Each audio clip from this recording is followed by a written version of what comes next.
dia a todos, eu sou José Rosa, este é o canal Zé Educando. Estamos aqui nessa sexta-feira para gravar mais um vídeo sobre livros com você, no que a gente chamou de Sextou com Livros, né? Hoje o tempo aqui no litoral norte de Salvador está um pouco nublado, então não vou poder gravar no melhor cenário, que é a nossa praia aqui de Vilas do Atlântico e Buraquinho. Tenho que gravar dentro de casa. A coisa ruim é essa, né? O cenário que é sempre bacana, mas a coisa boa é porque, como essa época está ventando muito aqui no litoral, normalmente os últimos vídeos está ficando o som um pouco ruim, e dessa vez vai ficar bem melhor, porque dentro de casa fica bem melhor o som, né? Muito bem, o livro de hoje é um clássico, na verdade, né? Este aqui, Machado de Assis, Contos Escolhidos, né? Porque, primeiramente, vamos falar um pouquinho sobre por que ler os clássicos, né? É um pouco óbvio isso, né? Mas o nome está dizendo os clássicos, né? E no caso de literatura é sempre importante a gente ler. Quem fez vestibular, quem fez Enem, né? Mais recentemente, no meu caso era vestibular na década de 1970, lá no Cearazinho, em Fortaleza, a gente tinha que ler os clássicos, né? E os mais famosos a gente tinha que ler, e obviamente que Machado de Assis era um deles, né? E a gente deve sempre voltar, sempre que puder, a gente deve voltar a ler os clássicos, a gente tem muito que aprender, né? Muito bem, quem foi Joaquim Maria Machado de Assis, ou na intimidade o Machadinho, né? Como eu chamo. Machado de Assis nasceu no Rio, todo mundo sabe, né? Na verdade, quem foi Machado de Assis, né? Mas para quem não sabe, que às vezes tem um desavisado, agora mesmo participei do evento aqui, que tinha uma moça lá, uma estagiária, que ela não sabia quem foi Paulo Freire, né? Foi danado, eu quase tive que interromper o evento para conversar com ela só sobre isso. Mas o Machado de Assis é um dos escritores mais famosos do Brasil, mais conhecido, e um dos maiores escritores da língua portuguesa de todos os tempos, né? Ele nasceu no Rio de Janeiro em 1839 e faleceu também no Rio em 1908, saindo muito poucas vezes do Rio de Janeiro, né? Ele ficava muito na cidade do Rio, e a obra dele traduz muito isso, né? Da vida cotidiana do Rio de Janeiro do século XIX, sobretudo do século XIX, início, né, do século XX, mas principalmente do século XIX. Ele pegou ainda o Império, para vocês terem ideia, historicamente falando, né? Muito bem, o Machadinho, ele foi multi-escritor, vamos dizer assim, né? E nesse caso há uma denominação para isso que chama de polígrafo. Ele é considerado um polígrafo, porque ele escreveu críticas literárias, escreveu traduções, escreveu peças teatrais, né? E a gradação da literatura, que eu já coloquei aqui para vocês algumas vezes em alguns vídeos sobre livros, né? Que eu acho daquilo mais fácil, né? Até o mais complexo. Óbvio que ele escreveu cartas, né? Mas sobretudo crônicas, né? Escreveu contos, escreveu poesias e belos romances, né? Muito bem. Literariamente, tem um texto aqui, né, nesse livro muito bacana ao final, que é uma escritor de língua portuguesa que faz uma análise sobre o estilo literário de Machado de Assis, né, um pouco da vida dele, e ela cita logo no início aqui um escritor, um estudioso de literatura brasileira chamado José Veríssimo, que em 1892 escreveu o seguinte sobre o estilo literário, ou os estilos literários, né, de Machado de Assis. Ele diz assim: o senhor Machado de Assis não é um romântico, nem um naturalista, nem um nacionalista, nem um realista, nem entra em qualquer dessas classificações de ismos ou ista. Ou seja, o Machadinho, muitas vezes as pessoas dizendo que ele era romancista, teve dois períodos, né, na vida de escrita dele, segundo alguns estudiosos, né, e aí o classifica como um romantismo, né, e outros no realismo posteriormente. Ele é um escritor tão profícuo, tão importante, sabe, tão criativo e tão bom, que é como esse escritor diz aqui, comentando sobre a parte literária dele, ele não dá para classificar Machadinho em nenhuma escola, vamos dizer assim, em um desses ismos desse aí, né? Muito bem. Machado de Assis, entre tantas outras coisas que fez na vida, ele fundou a ABL. A ABL é a Academia Brasileira de Letras, em 1896, e portanto ele é o patrono e é o patrono da cadeira número 1, né? Então a ABL, eu acho que é uma excrescência. Acho que toda hora o Machadinho revira na cova lá quando ele vê certas coisas da ABL, né? Academia Brasileira de Letras, né? Porque lá dentro você tem Zé Sarney, você tem Merval Pereira e tem FHC, só para citar 3 excrescências que não era para estar lá, na minha opinião, né? E lá você não tem Carlos Drummond de Andrade, nem tem Mário Quintana e nem tem o grande poeta Manuel de Barros, né? o poetinho do Pantanal, né? Mário Quintana, todo mundo lembra quem é, o gaúcho, né? E Carlos Drummond de Andrade não precisa dizer que ele é um dos maiores poetas da língua portuguesa, né? Nenhum desses três está lá na BL, né? Carlos Drummond de Andrade, eu acho que o Manuel de Barros nem quiseram entrar. E Mário Quintana foi rejeitado 3 vezes. Imagine como é que é isso, que lugar é esse, né? E por outro lado, você vai dizer, não, mas lá tem João Baldo, né? Lá tem Ariano Suassuna, né? Tinha, né? Que já faleceram. Lá, e Darcy Ribeiro também, né? E lá tem agora Ailton Krenak, né? Eu acho que esses 3 primeiros aqui é por pura vaidade, né? Não por falta de genialidade, vaidade. E Ailton Krenak, eu acho que é a defesa de uma luta indígena, e eu acho que para mim ele está completamente perdoado por ter entrado na ABL, né?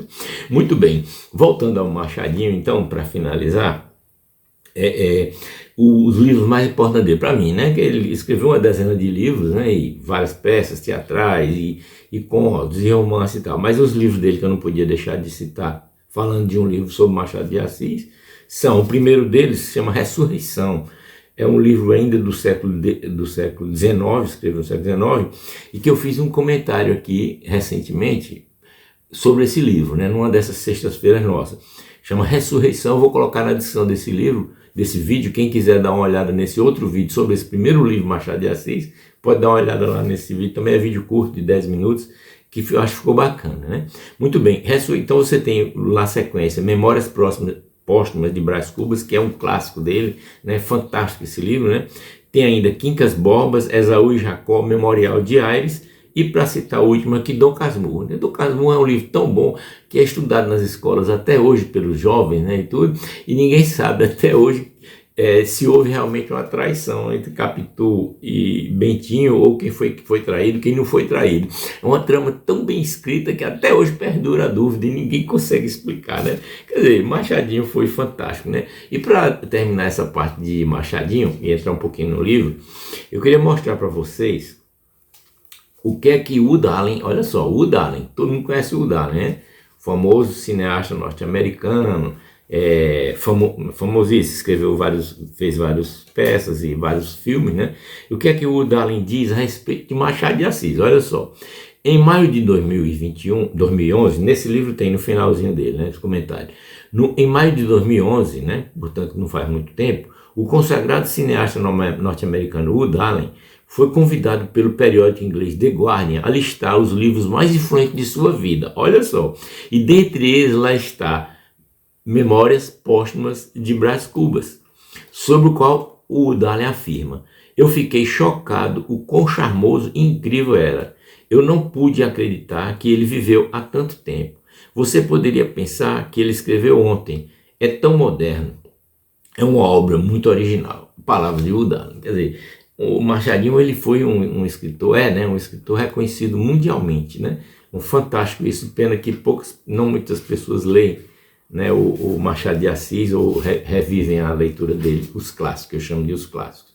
Muito bem, sobre o livro propriamente dito, esse livro aqui, a gente está comentando muito rapidamente, é um livro de crônica, né?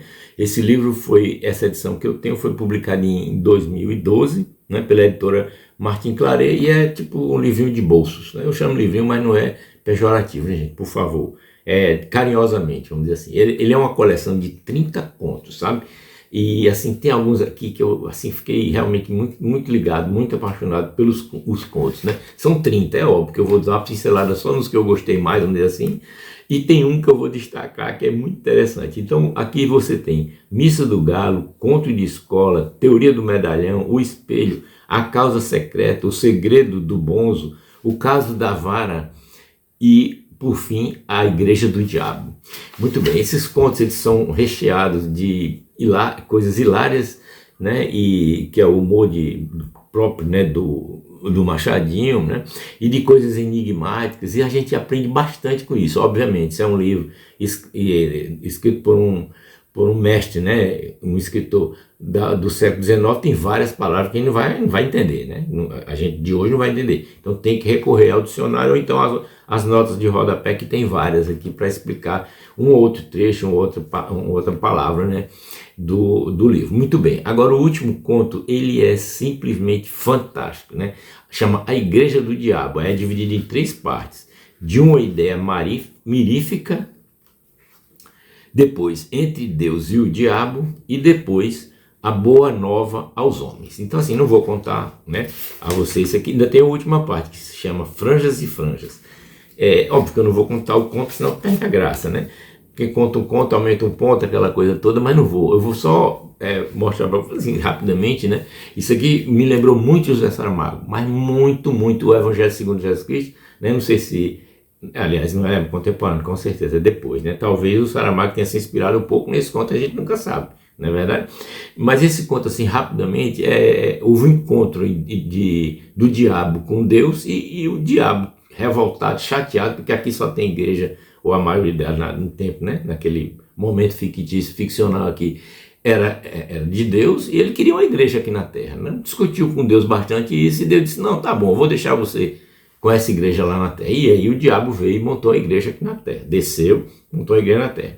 E essa igreja proliferou bastante, foram muitos e muitos seguidores, já tinha mais igreja do diabo do que igreja de Deus. Então veja que coisa doida, né? Aí no final, olha que coisa interessante, a gente começa a rir, porque é hilário, esse conto aqui para mim é muito hilário. No final, o diabo começa a perceber coisas estranhas que estão acontecendo com seus seguidores. Aí tem vários exemplos que ele coloca aqui, né?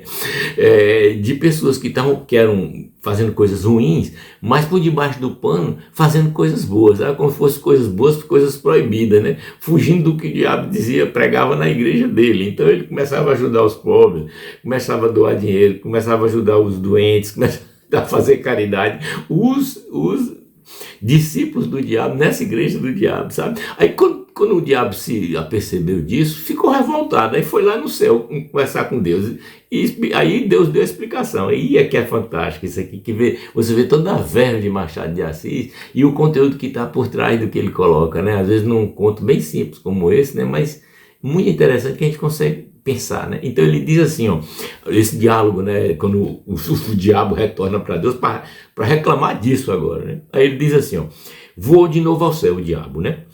Trêmulo de raiva, ansioso de conhecer a causa secreta de tão singular fenômeno, né? Que negócio doido é esse, né, que está acontecendo com os fiéis dele. Aí Deus ouviu com a sua infinita complacência.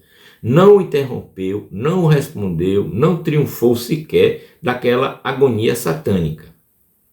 Pôs os olhos nele e disse, Deus dizendo para o diabo, que queres tu, meu pobre diabo?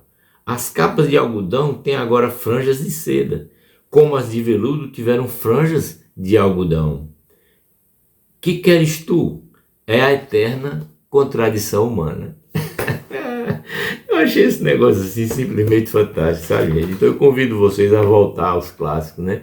A lerem novamente aí os grandes clássicos da literatura e principalmente Machadinho, com uma fonte inesgotável, né, de sabedoria e de coisas boas para a gente aprender, relaxar, quem gosta de ler. Quem não gostar também é um fator para começar a gostar de ler. É exatamente os livros de Machado de Assis, o grande Machadinho, né? Muito obrigado por terem vindo até aqui. Um forte abraço. Fique em paz e, por favor, comente o que desejar, curta o vídeo, coloque o sininho para receber as notificações e se inscreva no canal se não tiver inscrito ainda.